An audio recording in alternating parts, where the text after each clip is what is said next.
છે।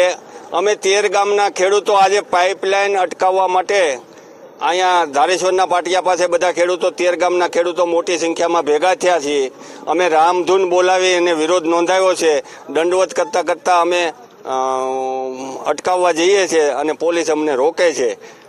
એટલે અમે સરકારશ્રીને અમારી વાત પુકારવા માંગીએ છીએ કે ખેડૂતોની વ્યાજબી માંગણીઓ સંતોષવી જોવે। તમે એક નવો ડેમ ન બનાવ્યો તો કાંઈ નહીં, પણ અમારો ડેમ જે અમારા વડવાએ માંગણી કરી અને જે બનેલો છે સિંચાઈ માટેનો, એ સિંચાઈનો રહેવા દો, એનો અમે વિરોધ કરવા માટે 13 ગામમાં મોટી સંખ્યામાં જોરદાર અમે વિરોધ કરવાના છીએ। પાઇપલાઇન અટકાવીને જ રહેવાના છીએ। જય